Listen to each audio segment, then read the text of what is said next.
He grabbed my wrist so hard I thought the bones would snap. My daughter lunged forward, her fingers tangled in my hair, yanking until my scalp burned.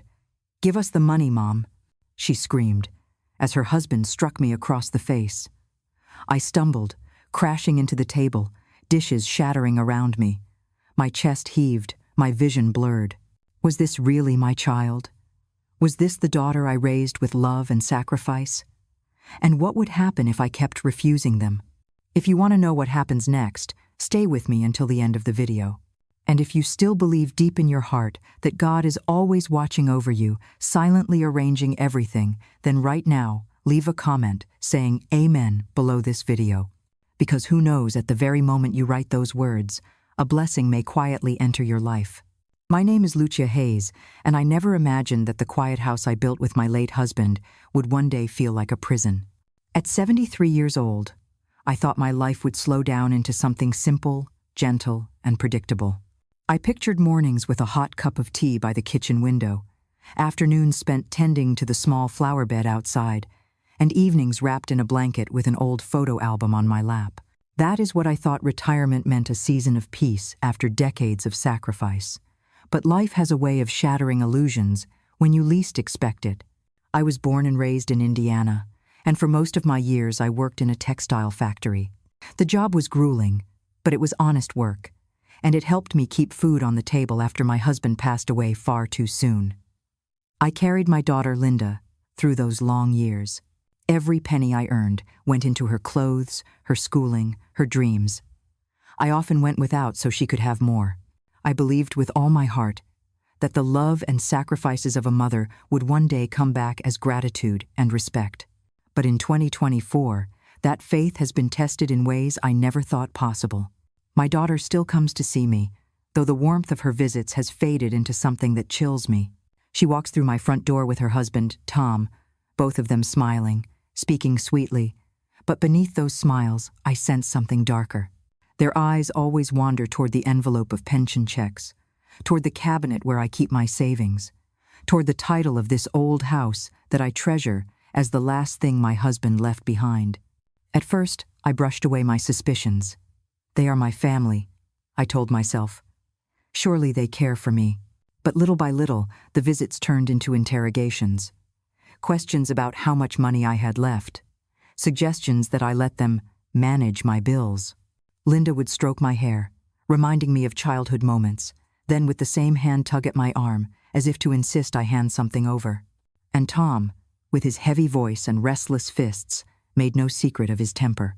I used to think fear was for other people, but now fear lives in my bones. It is a strange thing, being old. People think your body is frail, your mind is soft, your heart too tired to keep fighting. They see wrinkles and trembling hands and assume you cannot stand up for yourself anymore. Maybe that is what my daughter and son-in-law believe about me. Maybe they think I am nothing but an old woman they can bend to their will. But I am not just old. I am still me. Every morning when I wake, I hear the echo of my husband's voice telling me to be strong.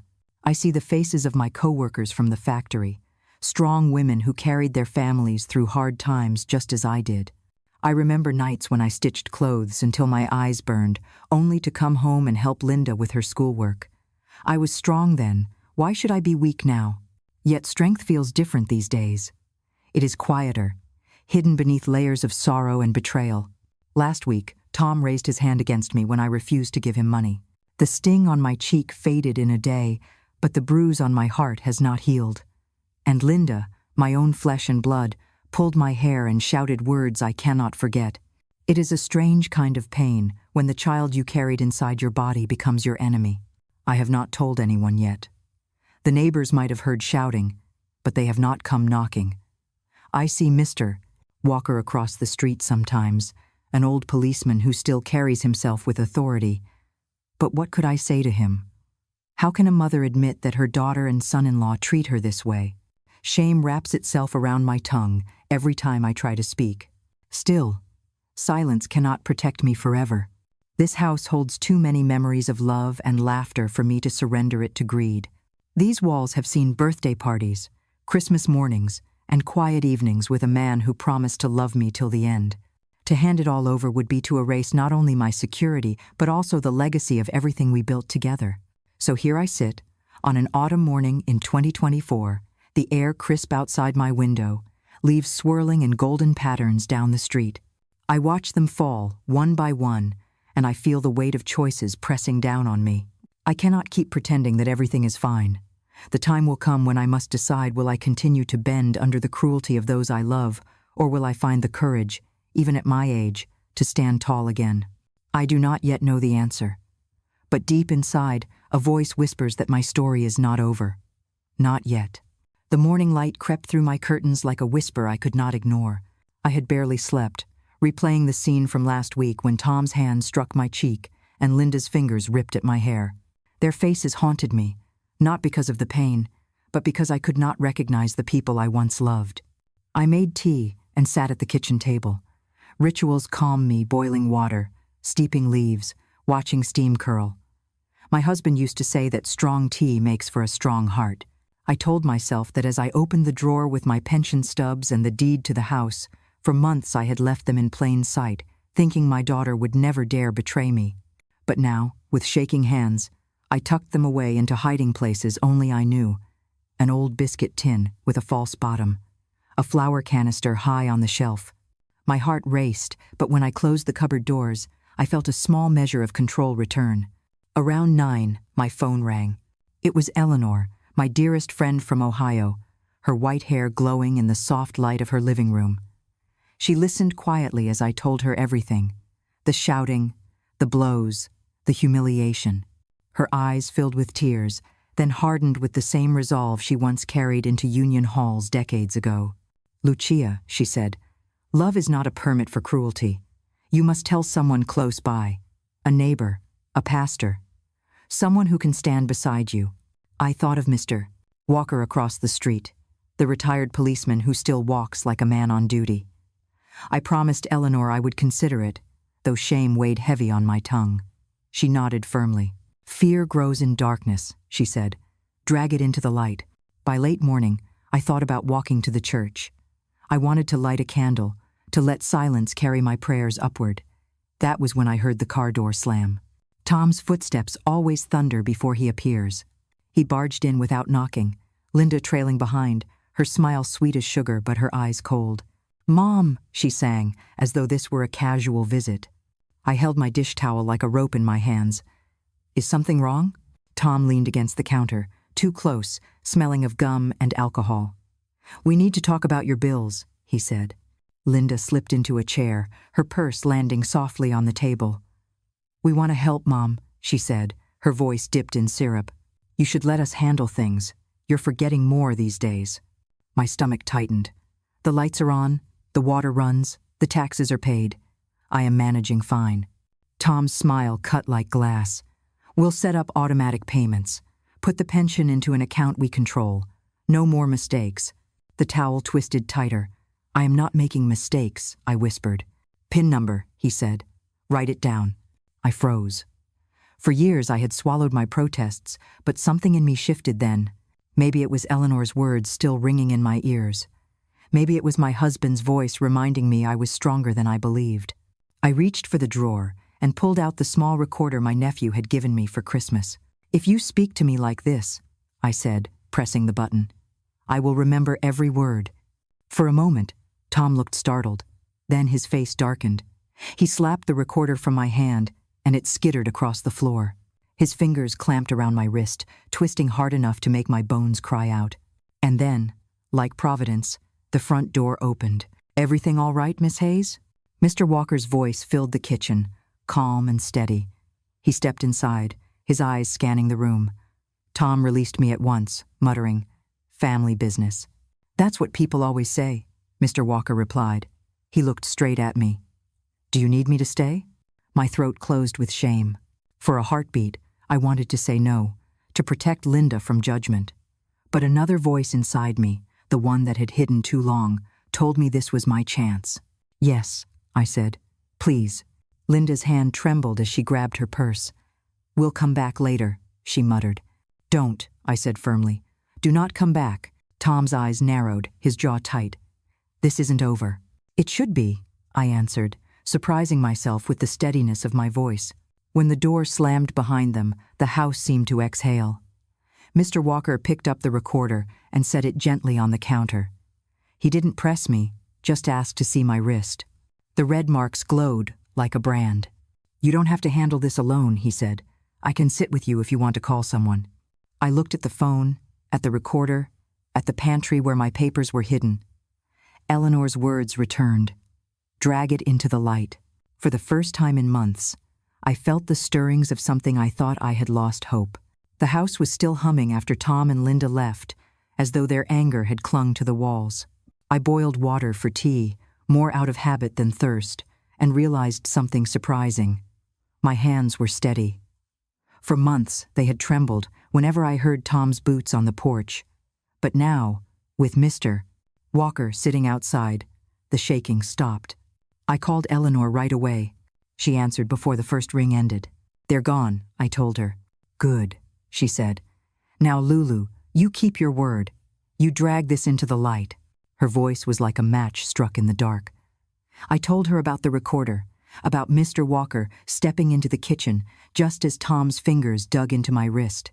She laughed softly, then said, "Sometimes God sends angels in work boots." When we hung up, I opened my notebook and wrote the date at the top. I listed everything that had just happened, the shouting, the threats, even Linda's warning not to leave a mark. Seeing it in ink steadied me. Paper doesn't lie. I waved from the window, and Mr. Walker came back in. "I called my friend," I said, "and I'm thinking about speaking to Pastor Lane." "That's wise," he said. "Want me to drive you?" I nodded. Shame was still sitting on my tongue, but courage had begun to stir underneath it. Evansville in autumn is a patchwork streets lined with maples turning red, while old porches sag under the weight of years. As we drove, I passed the hardware store where my husband used to linger, the schoolyard where I once waited for Linda's voice. Every corner held a memory, but they no longer comforted me the way they once did. They felt like witnesses, reminding me of the life I had worked so hard to protect. The church parking lot was quiet. Inside, the office smelled of coffee and paper. Pastor Lane, younger than me by decades but heavy with experience, greeted me kindly.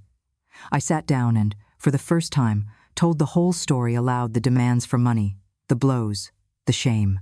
He didn't interrupt. He simply listened, his hands folded, his eyes steady. When I finished, he prayed for light to fill the darkness of my home. Then he slid a stack of cards across the desk. "These are people you can trust," he said. "A counselor, a social worker, a police liaison who deals gently with elders. And Lucia, loving your daughter does not mean surrendering your safety. Love is a promise, not a debt." I wept then, like a child. He didn't rush me. By the time I wiped my eyes, I felt lighter, though the burden hadn't disappeared. Back home, the kitchen looked the same, yet something had shifted. Mr. Walker helped me set up a simple camera at the front door and another by the back. He showed me how to change my phone code, how to store emergency contacts. "Confusion feeds predators," he said. "Clarity starves them." After he left, I checked the pantry where my papers were hidden. Everything was in place. I closed the door and whispered, "Not today, Fear." That evening, Eleanor called again. "I want to come," she said. "My son can drive me. We'll stay at the motel by the river. I just need to see you face to face." "You don't have to. I'm not asking permission, Lulu," she interrupted. Her voice was sharp, but underneath was love. "I've never let you stand alone, and I'm not about to start now." I laughed, a sound that felt strange in my mouth. "All right," I said. "Come." After supper, I opened my notebook to a new page and wrote one word at the top: plan. Document everything. Keep copies of papers hidden and safe. Tell trusted people. Speak to the counselor and social worker. Prepare a go-bag medicine. Cash, documents, sweater, keys, quilt. Pray morning and night. Seeing the list written out gave me a sense of order. Fear thrives on chaos, but order is mine to choose. Just as I put down my pen, my phone buzzed. A text from Linda. "We need money." I didn't answer. Another text came. Longer this time.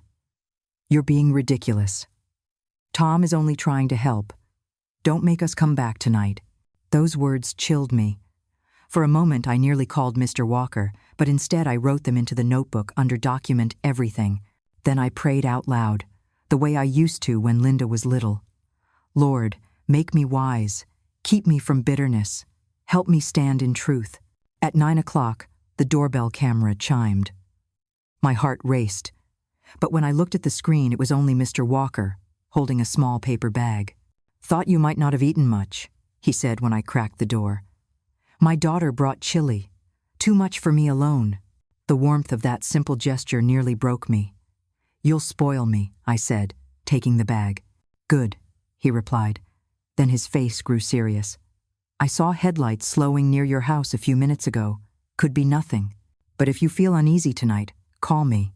Better yet, call the police. You don't owe silence to anyone."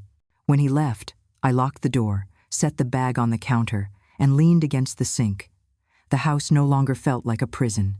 For the first time in months, it felt like a battlefield where I had allies. And that made all the difference. After Tom and Linda stormed out earlier that day, the house refused to quiet itself. It was as if their anger had seeped into the plaster, humming faintly through the pipes and the floorboards. I walked from room to room, touching familiar things, a quilt folded on the couch, the clock my husband once wound each Saturday evening, just to remind myself this house still belonged to me. It was not theirs to demand, not theirs to seize. I boiled water and warmed the chili Mr. Walker had brought over. The smell of cumin and tomatoes filled the kitchen, and for a few minutes I pretended it was just an ordinary night in an ordinary autumn. I ate slowly, standing at the counter with a slice of cornbread, savoring each bite like it was communion.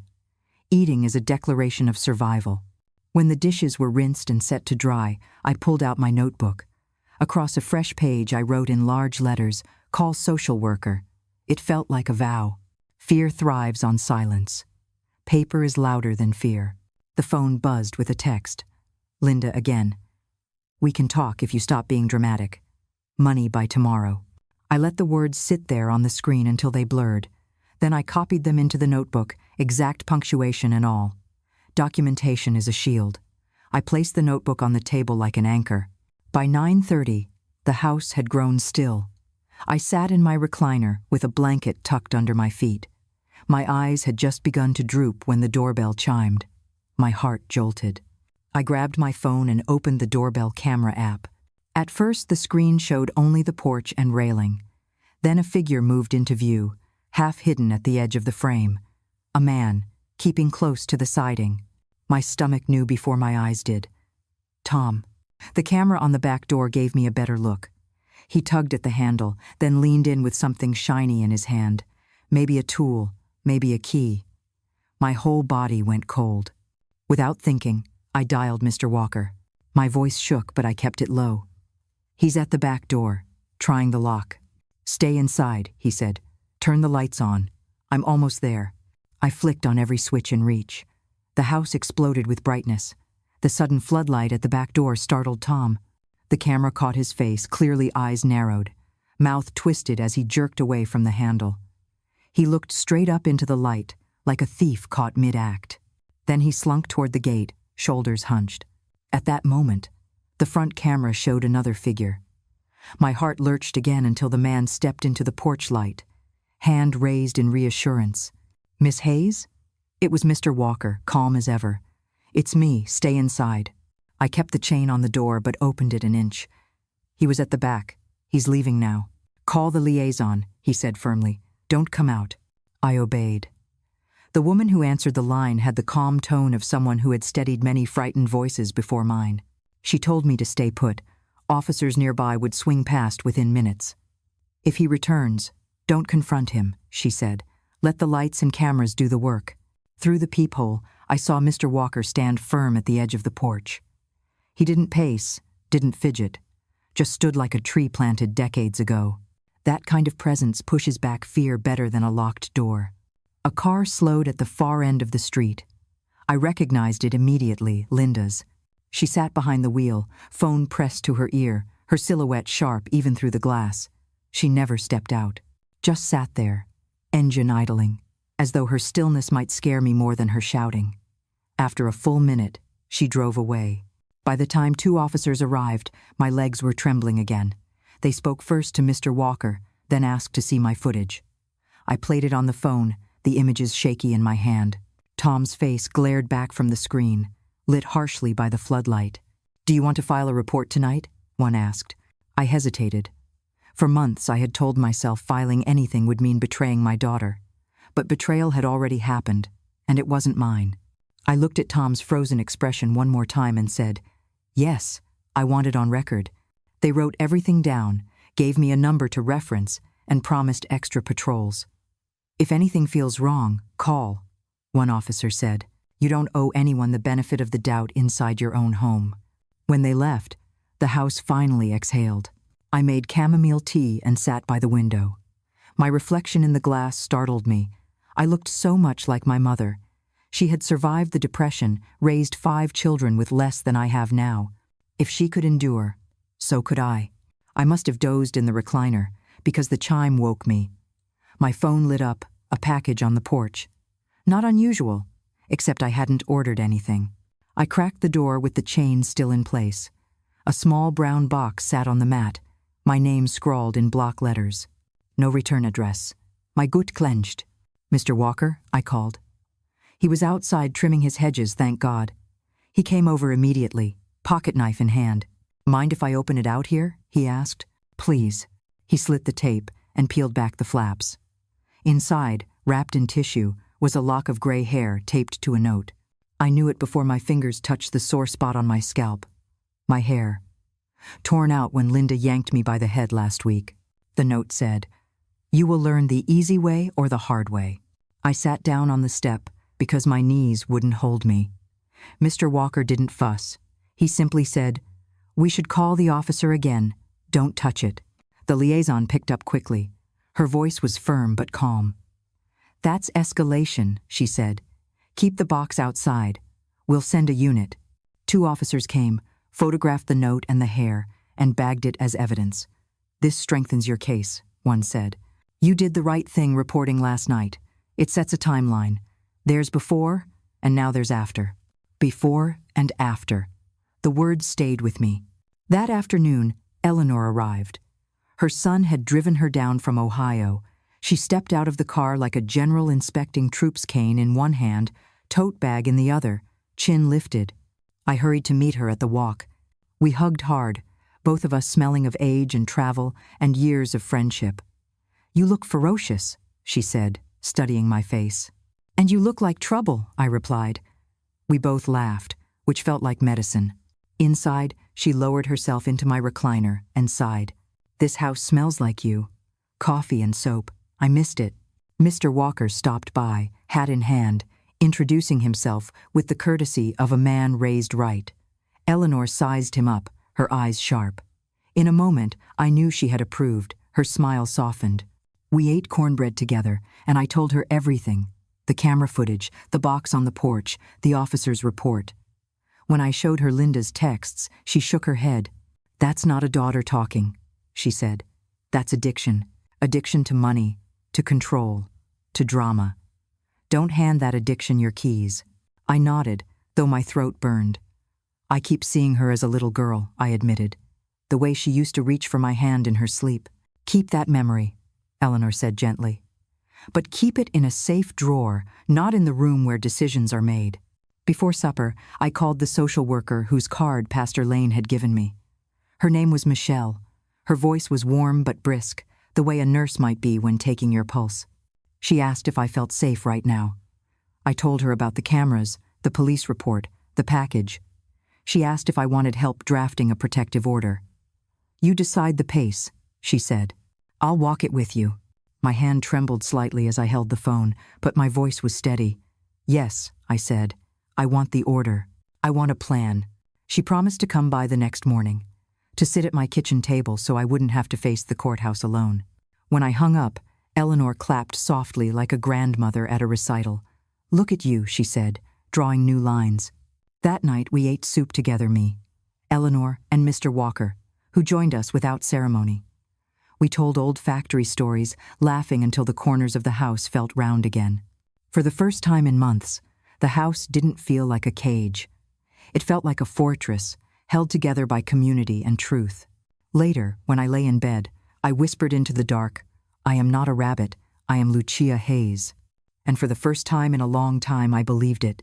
The morning after the package with the lock of my hair, I woke to a thin bar of sunlight stretched across the bedroom rug. For a long time, I stayed in bed, listening. I could hear Eleanor snoring softly in the recliner. Down the hall she insisted on sleeping there to stand guard. The house groaned in its usual way, but the silence felt steadier. Maybe it was the protective order stamped yesterday. Maybe it was simply that I had finally drawn a line. I brewed coffee and scrambled eggs while Eleanor pulled one of my old sweaters over her shoulders. She studied me carefully. "You slept?" she asked. "Better than I thought I would," I said. "I dreamed I was planting bulbs. You tuck them in darkness and trust spring to remember them." "That's what you're doing now, Lulu," she said. "Planting hope."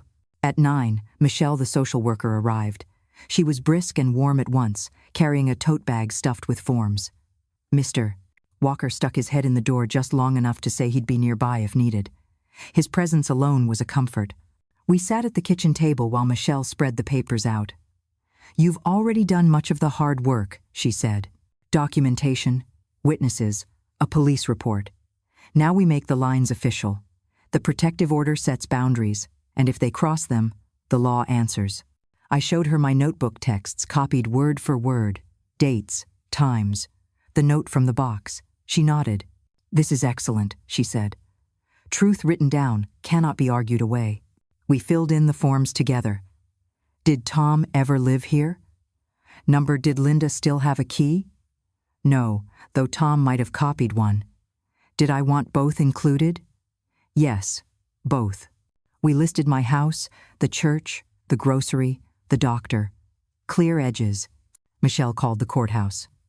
"If we go right after lunch, you can be seen today," she said. My stomach flipped. "So soon?"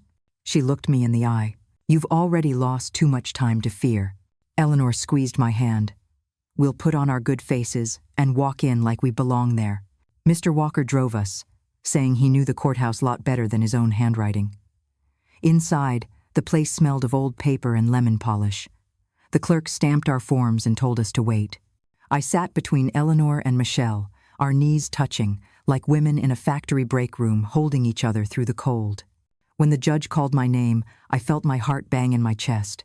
The courtroom wasn't grand, just practical. The judge, a woman, maybe a little younger than me, asked if I was afraid. "Yes," I said, then added steady, "But I'm not confused." She nodded, signed, and the clerk stamped. That sound, a heavy thunk, felt like a stake driven into the ground, a line drawn. "Back home," Michelle explained, "they've been served. If they call, text, or come near, it's a violation. Don't respond. Forward everything to me." It wasn't long before the phone buzzed. A voicemail from Linda. "Mom, you embarrassed us. Everyone will think you're losing it. Withdraw the order, and we can fix this." I didn't answer. I forwarded it to Michelle with the note. "For the file." Another voicemail. "Tom, this time, we can manage your money better than you can. Think of your future." I saved it too. For once, instead of trembling, I felt firm. Old doesn't mean foolish. That evening, kindness filled the house like light pouring through clean windows. Pastor Lane stopped by with bread. A neighbor sent stew. Mr. Walker fixed the squeaky hinge on the screen door. With each act, the house felt less like a battlefield and more like a village. Still, as the sky darkened, doubt tried to creep in. I set my go-bag by the door. Medicine, keys, sweater, copies of papers, a quilt. Preparedness is not the same as fear, I told myself. After supper, my phone buzzed again. A text from Linda, no punctuation. "You chose strangers over family." My throat tightened, but I didn't reply. Instead, I whispered into the room. I chose safety over abuse. I chose truth over control. The words weren't for her, they were for me. We ate the neighbor's stew and the pastor's bread with Mr. Walker at the table too. Eleanor insisted on washing dishes afterward, shooing me to the chair. "You did enough today," she said. When the house finally quieted, I checked the cameras. Nothing but moths fluttering. I lay in bed with the quilt pulled tight and said softly, "I am not a rabbit. I am Lucia Hayes." And this time, I believed it. The morning after Tom tried lurking in my yard, I woke to the sound of rain against the gutters. It was steady, not furious, just the kind of rain that washes dust from porches and makes the world smell clean. Eleanor was already up, sitting in the recliner with a pad on her lap. She waved her pen at me. "I'm writing you a letter," she said, "for days when you forget who you are." I laughed a little, still groggy. "What does it say?" She read aloud, her voice raspy from sleep. "Dear Lucia, you are not foolish for having loved. You are not cruel for setting boundaries. You are allowed to keep your life. Add one more line," I said. "You are not alone." She nodded, wrote it, and underlined it twice. Michelle called mid-morning. "The officers filed a violation report from last night," she told me. "It will be presented to the judge before your full hearing. Keep documenting. Do not answer if they reach out." I told her about the encounter in the grocery store with Linda. She spoke to me, told me I was ridiculous, smiled like she had a card to play. "That counts," Michelle said firmly. "Every step matters." After the call, I sat at the kitchen table, staring at my notebook. It felt heavy in front of me, full of dates, words, threats, and now proof of the law answering back. I wrote a new page titled, "What I Still Have, My House, My Pension, My Friends, My Faith, My Dignity." The list steadied me. Around noon, Mr. Walker knocked, rain dripping from his cap. He carried a folder wrapped in plastic. "Legal aid sent me this checklist," he said. "Thought you might like a copy. Locks, cameras, phone numbers. Simple but strong." We sat at the table and went through it line by line. Replace spare keys, check motion lights, save emergency contacts. "These are the sorts of details that trip people up," he said. "Better to handle them before you're tired." "I am tired already," I admitted. He smiled gently. "That is why you do them with help." Eleanor listened from the recliner, nodding as if every word were a hymn she already knew. "Men like Tom think women of our age are weak," she said. "But the truth is, we've lived through wars, recessions, and heartbreaks. We know how to endure." Her words sank deep. That evening, the rain stopped. The air outside smelled of wet leaves. I checked the porch camera before locking up, and my breath caught. A figure stood just beyond the circle of light. Tom again. He did not step onto the porch, only leaned against the fence as if claiming the shadows belonged to him. My pulse pounded, but my hands moved steady. I called Mr. Walker first. "He's in the yard," I whispered. "I see him," he replied. "I'm on my porch. Don't come out." Then I called the liaison. Within minutes, a patrol car rolled down the street. Tom tried to walk off casual, but the camera caught everything. The officer stopped him, spoke briefly, and after a short exchange, guided him into the back of the cruiser. No shouting, no drama, just consequences arriving like rain. I stayed inside, curtain drawn, heart rattling like a loose screen. When the car pulled away, I finally exhaled. Mr. Walker called a minute later. "You did right," he said. "You didn't need to confront him. The order did its job." That night I slept in my bed, quilt pulled tight, a new habit of checking both cameras before closing my eyes. I dreamed I was planting bulbs again, pressing them into the soil, not knowing which would bloom but trusting they would. In the dream I said out loud, "It will be spring, either way." The next morning, the sun broke through, pale and gentle. Eleanor handed me the letter she'd finished. "Keep this in your wallet," she said. "When your knees shake, read it." I folded it carefully and slid it beside the photo of my husband. His smile and her words together felt like a shield. Michelle called again with the news. "The judge has seen the violation report. It strengthens your case. You're not invisible anymore, Lucia. The system is watching." End of pa- I hung up and stared at the notebook on the table. I added one more line under "What I Still Have, the Right to Be Heard." It was only 4 words, but writing them felt like reclaiming a country that had been taken from me. That afternoon, I brewed tea and carried it to the window. The street looked ordinary: children riding bikes, a man mowing his lawn, a neighbor carrying groceries. Ordinary life, The very thing Tom and Linda had tried to steal from me. I watched, breathed, and whispered into the quiet house. I am not a rabbit. I am not prey. I am Lucia Hayes. And the house, with its steady walls and shining locks, seemed to whisper back, yes, you are. The days after Tom's arrest were strangely quiet. Too quiet. I watered my fern, made tea, and tried to convince myself the silence was a gift, not a warning. But in my bones, I knew it was not over. People like Tom don't slink away. They simmer. And Linda, my Linda, had always been most dangerous when she felt cornered. Eleanor and I kept ourselves busy. We baked a pie one afternoon, just to fill the house with the smell of cinnamon. Mr. Walker stopped by daily, sometimes with mail, sometimes with excuses like, your porch light flickers, or my hedge trimmers needed a rest. I knew what he was really doing, making sure I was not alone.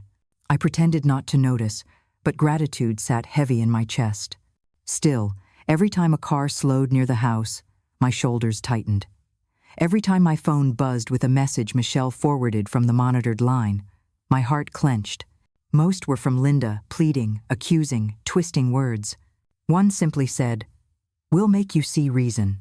On the third evening, the storm broke. It was near sunset. Eleanor had dozed off in the recliner, her cane leaning against her knee. I was setting the table for a simple supper, stew, bread, and apples, when the porch camera chimed. I glanced at my phone, expecting to see the stray cat or a delivery truck.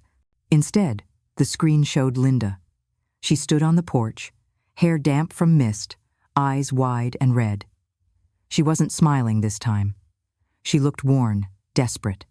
My stomach flipped. I didn't open the door. "You're violating the order," I said through the crack of the chain.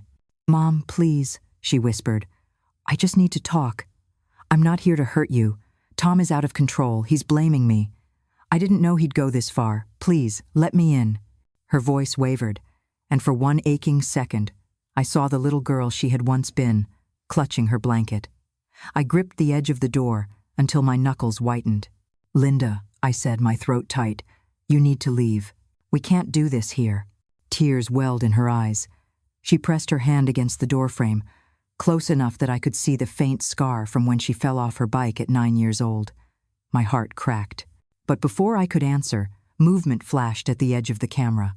Tom. He stepped into view, his face sharp with fury. "Enough games," he growled. He shoved Linda aside, his hand gripping the handle. The chain caught, but the whole door shuddered. "Call!"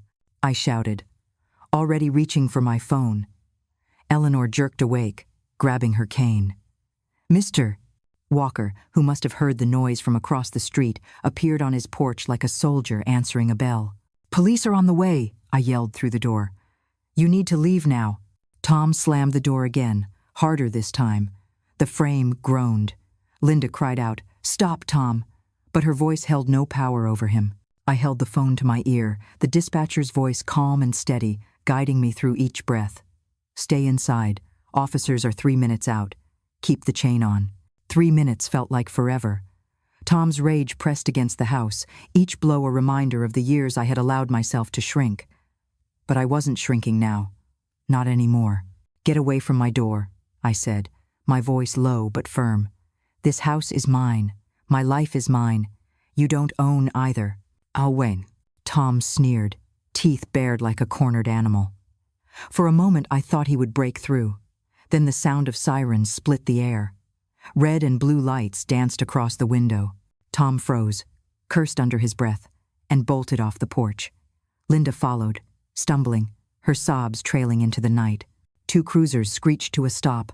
Officers ran after them. I stayed by the door, shaking but upright. Eleanor placed her hand over mine on the frame. "You didn't break," she said softly. "You held." Later, after statements were taken and the door frame inspected, Mr. Walker sat with us at the kitchen table. "They'll face charges now," he said. "This isn't just violation, it's attempted forced entry. That carries weight." I nodded, exhausted. My notebook sat open in front of me, pen ready. I wrote the date, the time, every word I could remember. Documentation, truth in ink. When the officers finally left, I poured tea for Eleanor and Mr. Walker. My hands still shook, but I managed not to spill. We sat in silence for a while, the kind of silence that feels like prayer. "Lucia," Eleanor said finally, "tonight you showed them something they never expected. You showed them you are not their victim. You are their match." I looked down at my notebook, at the words scrawled in my own hand. For so long I had believed my story was one of endurance alone, a tale of waiting and surviving. But now I knew better. This wasn't just survival. It was resistance. I closed the book and whispered to myself, "I am not prey. I am not theirs. I am still me." And for the first time in years, the words didn't just sound true, they felt like truth settling deep in my bones. I hardly slept the night after Tom tried breaking in. Every creak of the house pulled me awake. I kept checking the porch camera, half afraid I would see him standing there again. But the porch stayed empty, save for the occasional moth fluttering around the light. By dawn, I gave up on rest. I brewed a pot of coffee, poured a cup for Eleanor, and sat at the kitchen table with my notebook open. I wrote everything down: the pounding on the door, the sound of the chain straining, the words I shouted back. Recording it felt like anchoring myself. On the page, fear could not move around unchecked. It stayed put where I placed it. At 9, Michelle called. "Lucia, the district attorney wants to move quickly.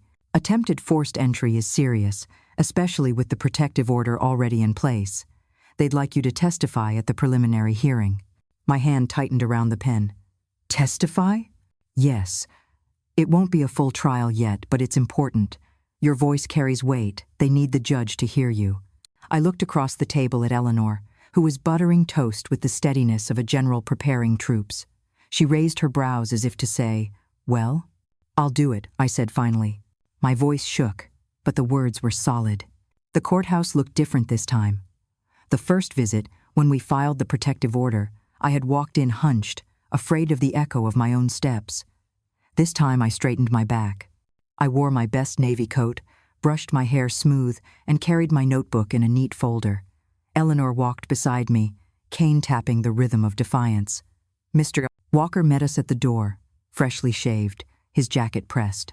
Inside, the district attorney's assistant greeted us. She was younger than my daughter, but her eyes were sharp. She guided us to a waiting room and explained what would happen. "You'll be asked to describe the events. Keep to the facts. If you're uncertain, say so. Remember, the judge is looking for clarity, not perfection." I nodded, clutching the folder to my chest. When it was time, the assistant led me into the courtroom.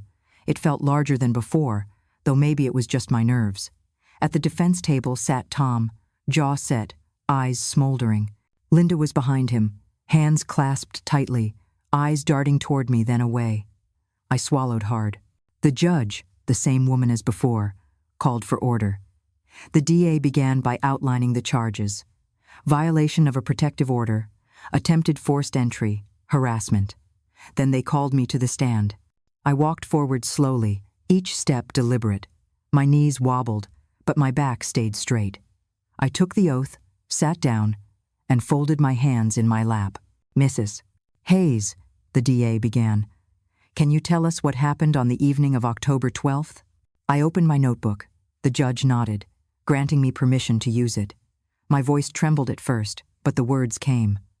I was setting the table for supper when the camera alerted me. Linda was on my porch. She asked me to let her in, but I told her she was violating the order. Then Tom appeared. He pushed her aside and tried to force the door. He slammed against it hard enough to shake the frame. I called the police. The chain held. Officers arrived minutes later. "Did he say anything to you during this time?" "Yes. He told me, enough games. He said the house wasn't just mine. He was angry that I refused to give them money. Were you afraid for your safety?"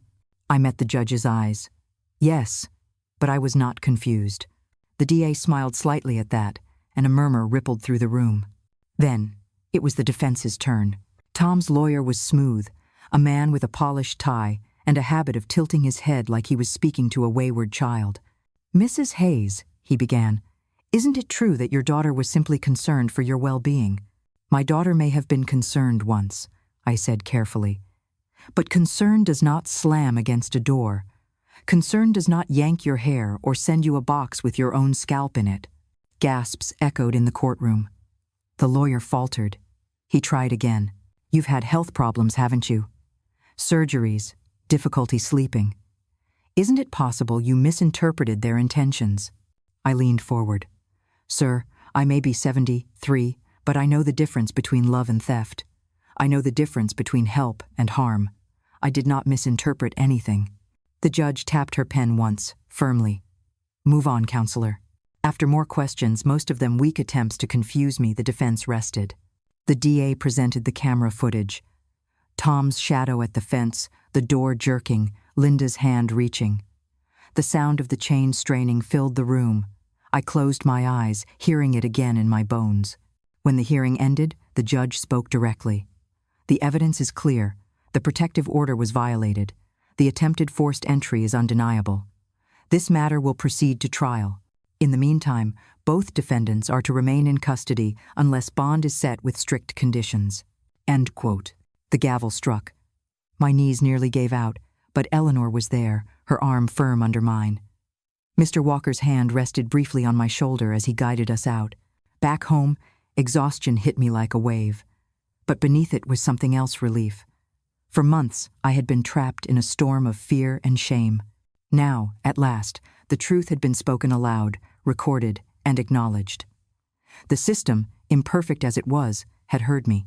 That night, I sat by the window with a cup of chamomile tea. Rain pattered against the glass again, softer now. Eleanor was knitting, humming tunelessly. Mr. Walker had gone home, but promised to check the cameras before bed. I opened my notebook and wrote at the top of a new page, Court of Truth. Then I wrote, I stood, I spoke, I was believed. Tears blurred the ink, but I didn't wipe them away. Let the page carry the proof of feeling. For the first time in years, I felt not just safe, but strong. And though I knew the road ahead would not be easy, the trial, the grief of losing my daughter to her own choices, I also knew this. I would no longer walk that road alone. I whispered into the quiet, I am still me. I am still here. And the house, my house, seemed to breathe with me, steady and unbroken. The day after the preliminary hearing, I woke to a kind of stillness I hadn't known in months. It wasn't the quiet of fear, the kind that makes you strain for every sound. It was the quiet of a storm that has passed, leaving the air washed and heavy but clean. Eleanor brewed the coffee that morning. I found her in the kitchen, already dressed, humming low as she poured. You were magnificent yesterday, she said, handing me a cup. Your voice carried across that room like a hymn. In four. I was shaking the whole time, I admitted. Doesn't matter, she said. Shaking people can still build houses. Shaking people can still hold the line. Her words sank deep. Michelle called soon after breakfast. The DA will move forward to trial, she explained. It could take months. In the meantime, you'll have hearings, meetings, and preparations. We'll walk it together. Months. The word stretched, long and heavy. I thought of winter coming, of snow on the porch steps, of Christmas without my daughter. My heart ached, but I steadied my voice. I'll be ready. Michelle paused. Lucia, you don't have to be ready all the time. You just have to keep walking. We'll take it step by step. I thanked her and hung up, then stared at the kitchen window. Outside, the trees were turning the maple leaves blazing red, the oaks fading gold. Seasons move whether or not we're ready. Maybe that was the lesson. In the days that followed, I built a new kind of rhythm. Each morning began with my notebook. I wrote the date, the weather, the small joys, October 15th, toast with apple butter, a phone call from Pastor Lane, Eleanor humming in the kitchen. Then, on the next page, I recorded any contact attempts, new texts forwarded by Michelle, online posts Tom's family made, gossip floating through the neighborhood. Documenting became my shield. The community began to show up in ways I hadn't expected. Mrs. Riley from 2 houses down brought me jars of her homemade jam. Heard you had trouble, she said softly, pressing the jar into my hand. Just wanted you to know you're not alone. At church, people hugged me longer, prayed with me after the service, asked if I needed rides to appointments. One woman, whom I barely knew beyond a polite nod in the pews, slipped me a card that read, "You are seen. You are strong. Call me if you need a sister." Each act was small, but together they wrapped around me like a quilt pieced from scraps. For years I had thought of myself as solitary. Now I realized solitude had been a disguise for loneliness, and community was a cure I had forgotten. Still, nights were hardest. Darkness carries echoes. Sometimes I woke certain I heard Tom's boots on the porch, only to find the cameras empty. Other times I dreamed Linda was small again, asking for water, her hand curling around mine. I woke from those dreams aching, unsure if the grief or the fear was heavier. Eleanor, wise to my tossing, began leaving notes on the counter each morning. Short reminders written in her bold hand. "You did not cause this. You are not alone. Do not let shame borrow your voice." I saved each one in a tin, small treasures to open on the harder days. One afternoon, the DA's assistant called to schedule a prep meeting. "We'll review your testimony, show you what to expect, and talk about possible defenses," she said. "They may try to paint you as confused or bitter. They may dig into your past. We want you prepared." When I hung up, my stomach twisted. Confused, bitter. Those words had already been whispered about me in grocery aisles and posted in online groups. Hearing that they'd be wielded against me in court stung. Eleanor saw the look on my face. "Don't let them rewrite your life, Lulu," she said. "You know who you are. Write it down, and it'll be harder for their lies to stick." So I did. I filled a page in my notebook with truths. I worked 40 years in a factory. I paid off this house. I raised my daughter alone after my husband died. I kept her fed, clothed, in school. I am not confused. I am not bitter. I am a woman who knows the worth of her life. Reading those words back steadied me. The prep meeting itself was exhausting. I sat in a small office with Michelle and the DA's team. They asked me to recount events again and again, practicing how I'd answer. They warned me not to get baited into arguments, not to respond to Tom's glares or Linda's tears. At one point, the assistant asked, "What will you say if the defense claims you misremembered?" I tapped my notebook. "I'll say memory may falter, but ink does not." I wrote it down. Michelle smiled. "Exactly." And by the end, my throat was sore, but my spine felt straighter. That weekend, Pastor Lane came by with a small group from church. They stood in my living room and prayed. One woman read from Psalms about God being a refuge and fortress. Another sang softly, her voice thin but steady. Tears rolled down my face, but they weren't the bitter kind. They were the kind that come when you remember you belong somewhere. After they left, Mr. Walker lingered on the porch. He cleared his throat. "Lucia, when my wife passed years ago, I thought life was over. But it wasn't. It just shifted. Hard as it is, I see you shifting now, and you're doing it with courage." I pressed his hand. "I don't always feel courageous." He shook his head. "Courage isn't a feeling. It's a choice you keep making." The trial date loomed closer. Each day, Michelle updated me on filings, motions, paperwork. "They'll try delays," she warned. "It's common. But the evidence is strong. Your testimony is strong." At night, I sat with Eleanor in the living room, knitting while she told stories from our factory days. She reminded me how we once stood up to a supervisor who tried cutting our pay. "We weren't young then either," she said, "but we knew when something was wrong, and we didn't back down." A blink. Her stories were like lanterns in a long tunnel. A week before the trial, a letter arrived. No return address, just my name. My stomach clenched, but I opened it carefully. Inside was a single page, scrawled in Linda's handwriting. "Mom, please drop this. We can't survive if you don't. Remember the good times. Remember who I was. Please." I sat at the table staring at it.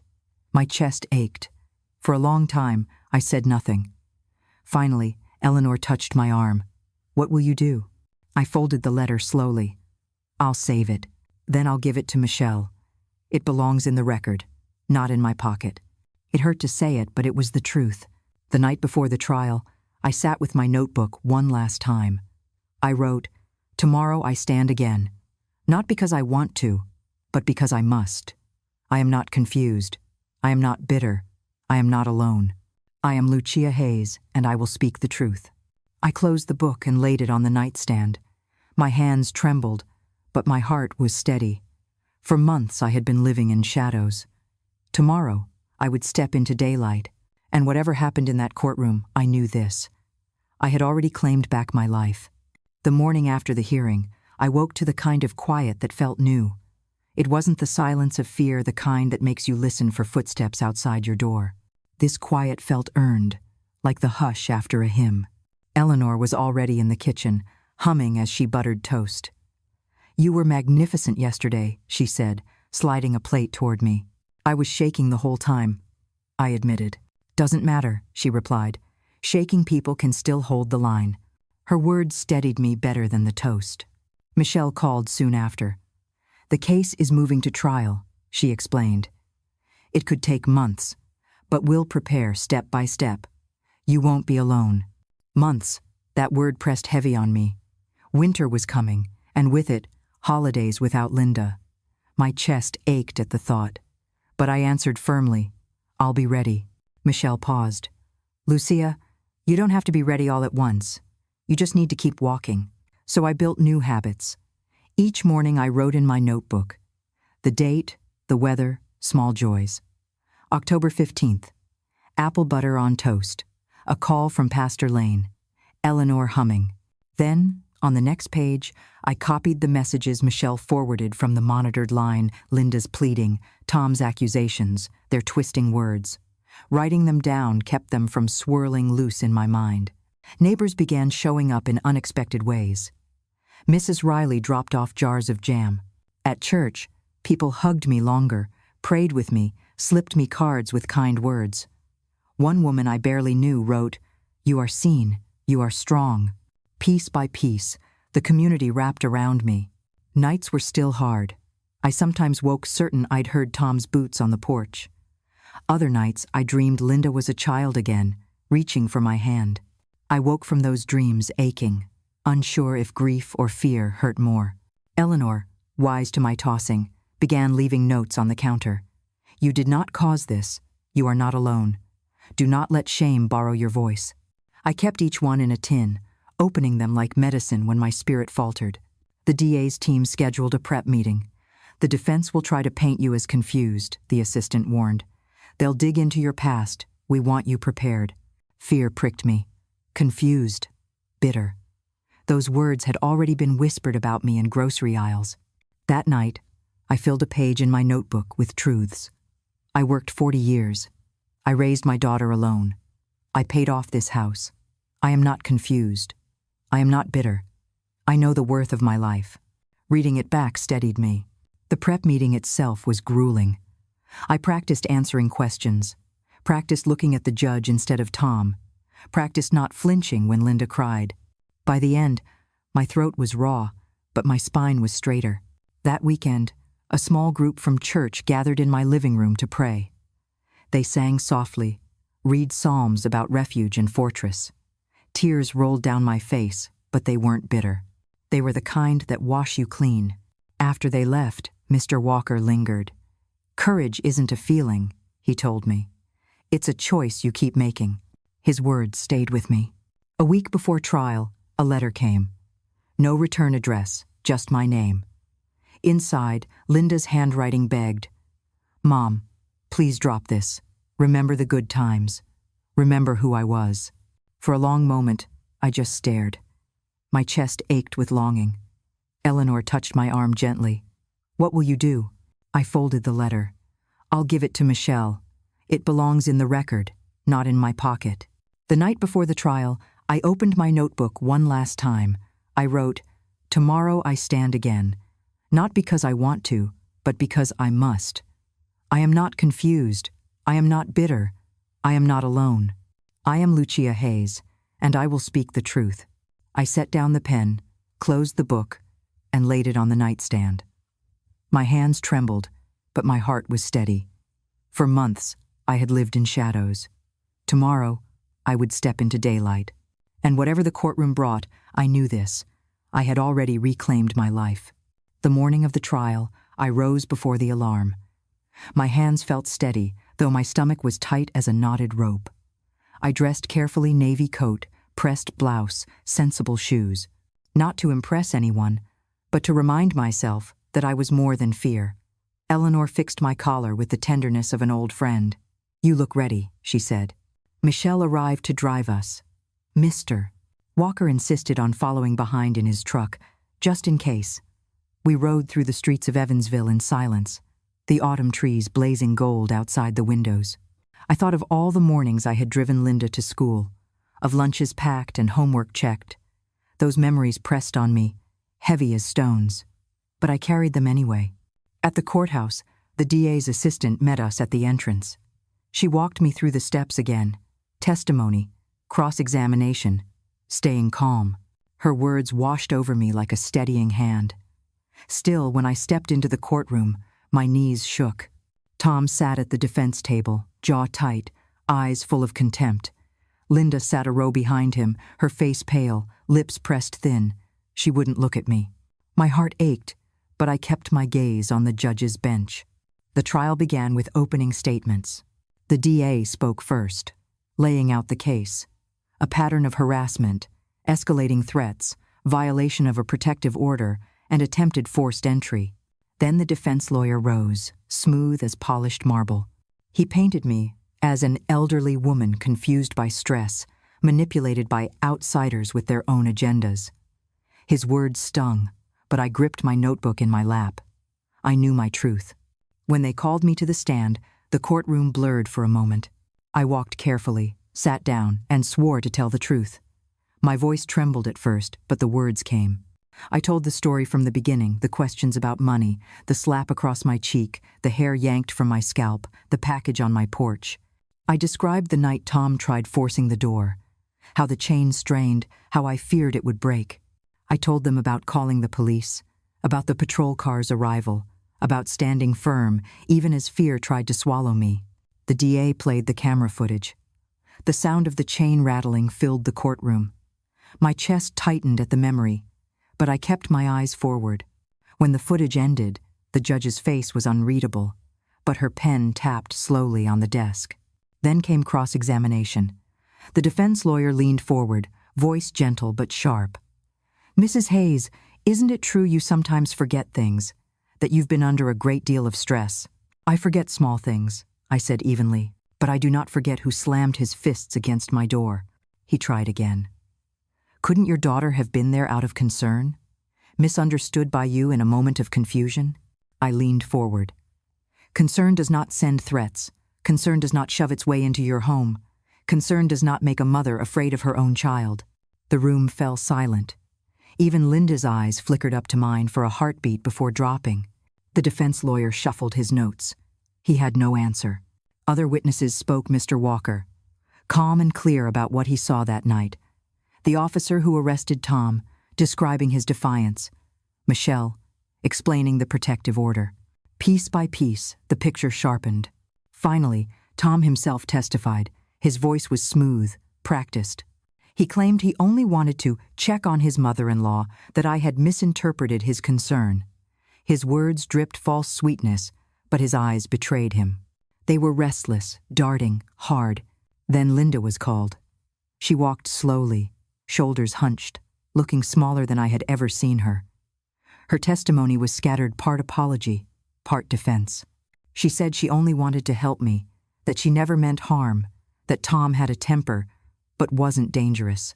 Hearing her voice broke something in me. For a moment, I longed to gather her into my arms like when she was a child.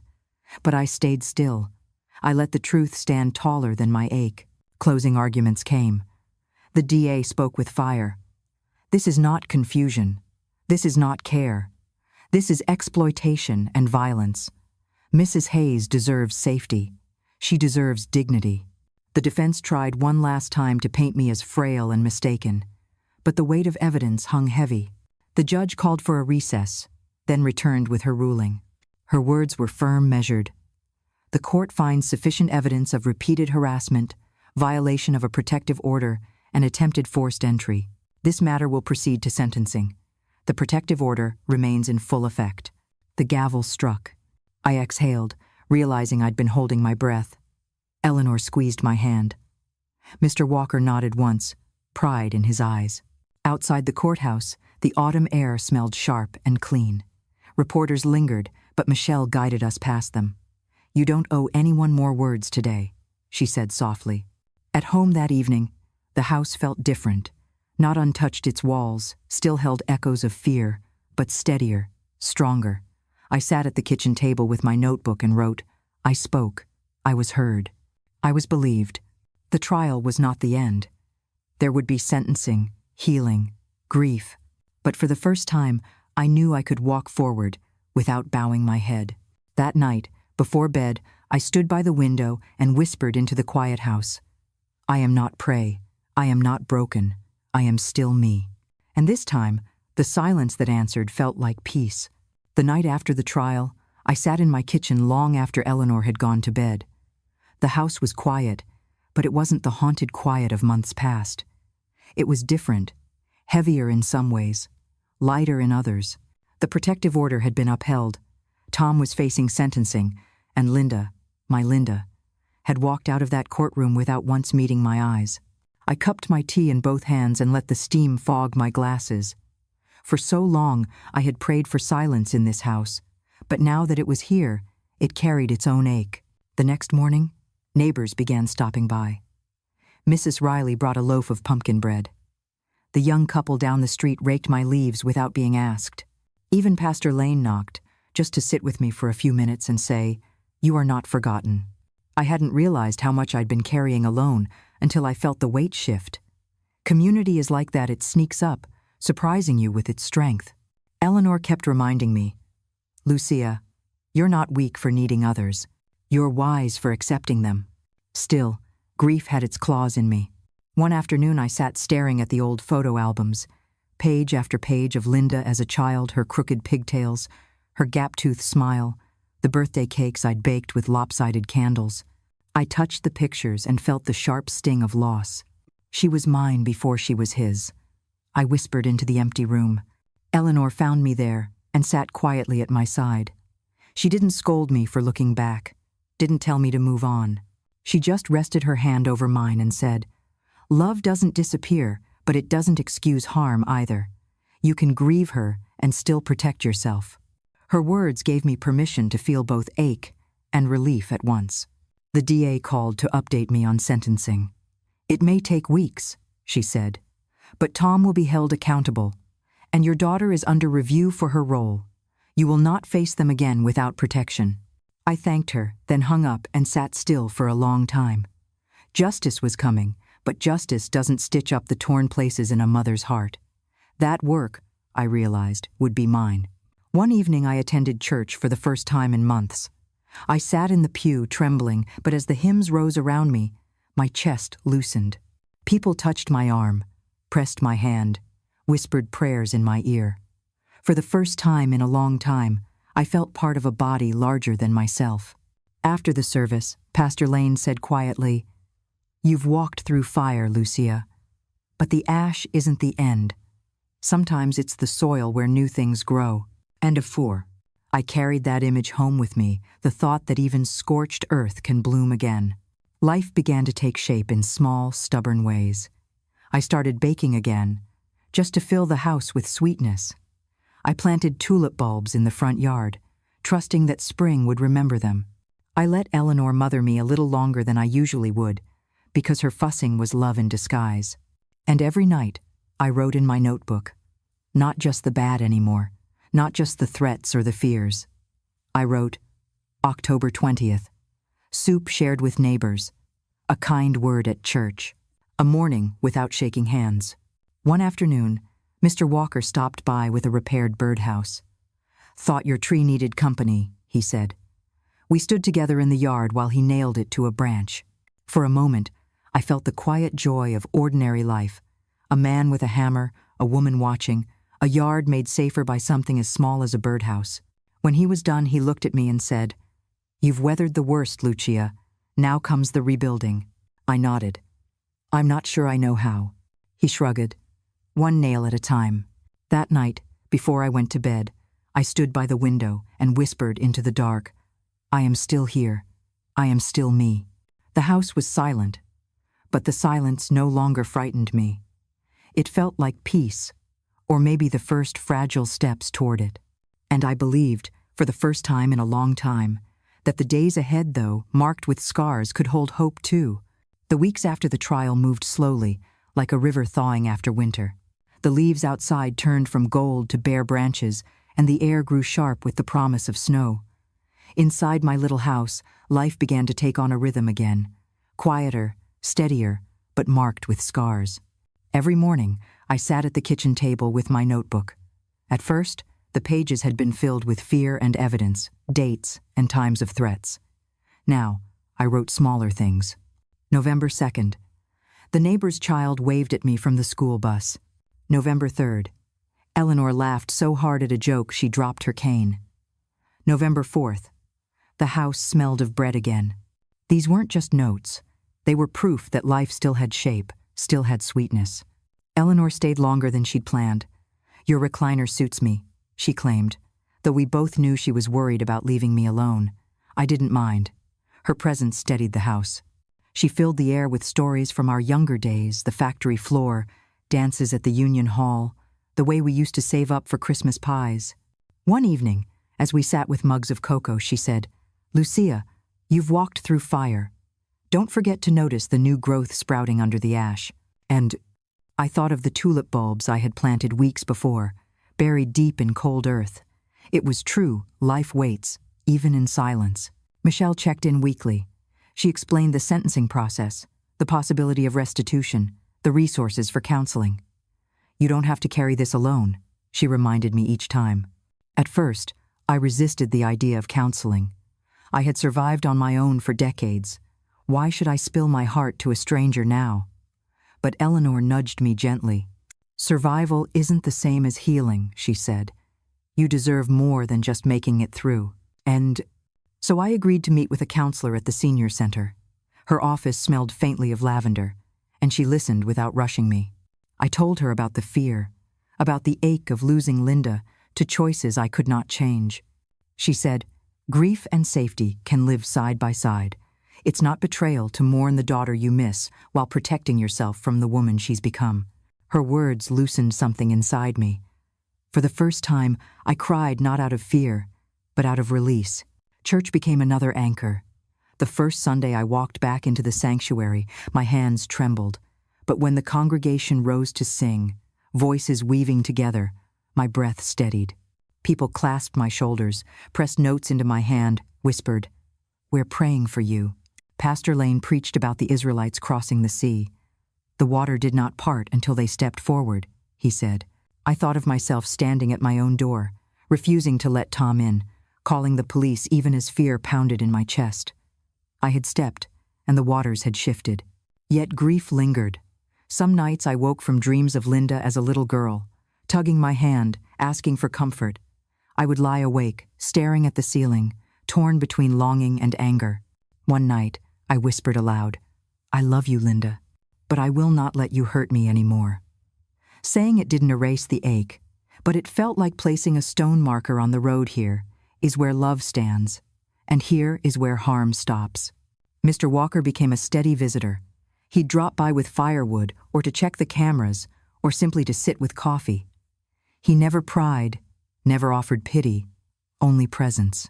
One afternoon, he repaired the loose hinge on my back gate. "Some things need tightening after storms," he said. I knew he meant more than wood and screws. We began to share small routines, reading the newspaper on the porch, feeding the birds at the new house he'd mounted in my tree. Ordinary moments that stitched new fabric over torn seams. The holidays came. I dreaded them at first, memories of Linda opening gifts, laughter filling the house. But Eleanor and Pastor Lane insisted I come to the church potluck. "Better to sit at a full table than an empty one," Eleanor said. At the potluck, children tugged on my sleeves, asking for cookies. Old friends told stories. We sang carols, voices rough but sincere. For the first time in years, I felt a flicker of warmth that wasn't tangled with fear. That night, back at home, I lit a single candle on the table. Not for sorrow, not for Linda, but for hope. A reminder that light can live in even the smallest flame. As the new year approached, I found myself breathing easier. The house no longer felt like a battleground. It felt like mine again, walls that held me, windows that opened to ordinary skies. I still carried the scars, yes. But scars are proof of survival, not shame. On New Year's Eve, Eleanor raised a glass of cider and said, "To beginnings, Lulu. Not the ones we lost, but the ones we choose." I lifted my glass and echoed, "To beginnings. How?" And as the clock ticked into midnight, I realized something simple but true. I was no longer just surviving. I was learning, slowly, stubbornly, to breathe again. By the time January settled in, the world outside was gray and cold. Snow lay across the roofs and sidewalks like a heavy quilt, and the river that ran through Evansville was edged with ice. Yet inside my house, there was warmth I hadn't felt in years. It wasn't just the fire crackling in the stove or Eleanor bustling around the kitchen. It was something quieter, like a root taking hold after being torn up. Each morning I wrote in my notebook, the habit now as natural as breathing. The entries had shifted. No longer were they filled with fear or reports of harassment. Instead, I wrote, January 5th, birds eating from the feeder. January 6th, phone call from Michelle checking in. January 7th, baked cookies with Eleanor, burned the first batch, but laughed until we cried. The ordinary had become extraordinary. One snowy afternoon, Mr. Walker came by with a shovel over his shoulder. "Driveway looks like trouble," he said. He cleared the path while Eleanor and I watched from the window. When he finished, we invited him in for coffee. We sat around the table, steam rising from our mugs, talking about nothing and everything old music, the best pie crust recipes, the stubbornness of aging knees. For the first time in a long time, I felt part of a circle instead of standing outside one. When he left, Eleanor nudged me. "That man looks out for you," she said with a sly grin. I blushed, surprised by the warmth in my cheeks. "He's just a good neighbor. Good neighbors don't shovel snow in a blizzard unless they care," she teased. I didn't answer, but later that night, as I lay in bed, I thought about what it meant to let someone new close. Not romance, not at my age, but companionship maybe. A steady presence. A hand when storms come. Church remained a steady anchor. I began helping with the senior lunches, peeling potatoes and setting tables. It felt good to serve again, to be part of something bigger than my own struggles. People thanked me, but I was the one grateful for the noise, the chatter, the reminder that life goes on. One Sunday, Pastor Lane spoke about forgiveness. "Forgiveness is not permission for harm," he said. "It is simply the choice not to let bitterness rot your own heart." And I sat quietly, letting the words sink in. I wasn't ready to forgive Linda, not fully. The wound was still raw. But I realized I could release the grip of anger without reopening the door to danger. That night I whispered, "I forgive the child she was. The rest is in God's hands." As winter deepened, I began to dream about spring. I flipped through seed catalogs, circling flowers and vegetables I hadn't planted in years. "Why not?" Eleanor said. "The earth heals itself. So can we." We planned a small garden together, tomatoes, beans, zinnias, and of course, tulips where I'd planted the bulbs. The thought of green shoots breaking through frozen ground filled me with hope. The sentencing finally came in February. Tom was given jail time and probation afterward. Linda was ordered into counseling and banned from contacting me. I listened to the news from Michelle with a mixture of relief and sorrow. Relief that I was safe. Sorrow that my daughter had walked so far from the path I once prayed she'd follow. That night, I lit another candle, not for reconciliation, but for strength. Strength to keep living without waiting for apologies that might never come. Slowly, life opened wider. Eleanor's son drove her back to Ohio, but not before she squeezed my hands and said, "You're stronger than you know, Lulu. But remember, strong doesn't mean alone.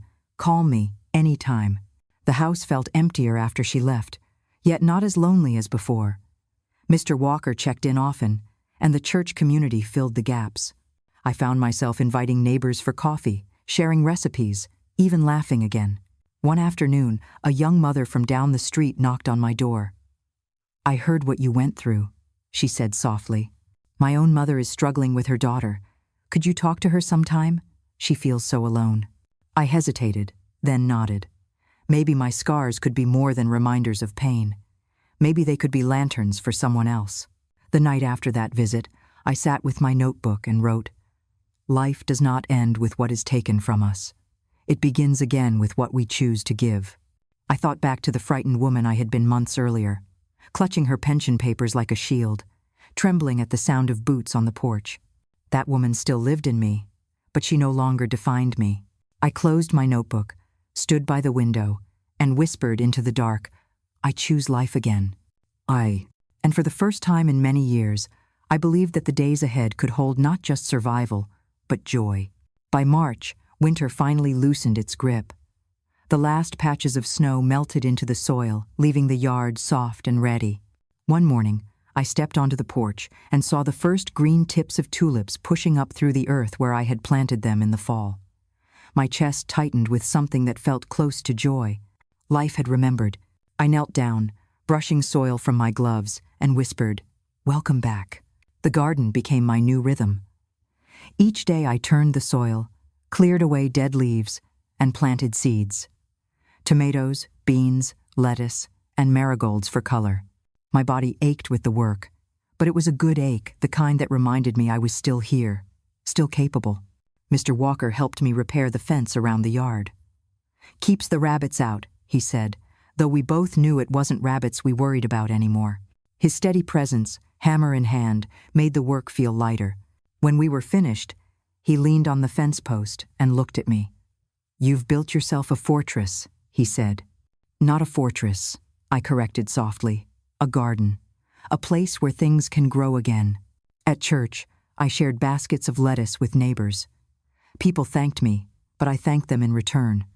Community had carried me through the hardest winter of my life, and I wanted to give back. One Sunday, Pastor Lane stopped me after service. "Lucia," he said, "would you be willing to speak at our seniors group about what you've endured and how you've kept walking?" The thought made my stomach twist. I wasn't sure I wanted to stand in front of people, to reopen wounds. But then, I remembered the young mother who had asked me to talk with her own mom. Maybe my story could light a lantern for others stumbling through the same dark. "Yes," I said, "I'll do it." The day of the meeting, I carried my notebook with me. My hands trembled as I began, but once the words started, they wouldn't stop. I told them about the fear, the door straining under Tom's fists, the loneliness of feeling trapped in my own home. And then I told them about the cameras, the notebook, the protective order, and the strength of saying, "No more." When I finished, the room was quiet. Then one woman stood, tears shining in her eyes. "You just told my story," she said. Others nodded. For the first time, I realized I was not the only one. My voice had joined a chorus I hadn't known was there. Back home, I walked through the garden and saw the tulips blooming red, yellow, white. They stood tall, faces lifted to the Sunday. I thought of how they had survived months in the dark, buried in cold soil, waiting. And now, here they were, alive again. I touched one gently and whispered, "If you can bloom again, so can I." That evening, Eleanor called from Ohio. "How's the garden?" she asked. "Full of tulips," I said, smiling into the phone. "Good. Then you know spring has arrived for you too." I hung up and sat by the window with my tea. The house no longer felt like a cage or a battlefield. It felt like a home again, one that had survived storms and now welcomed sunlight. I wrote in my notebook, March 20th. Tulips opened. Spoke my story. Found others who understood. Today I chose life again.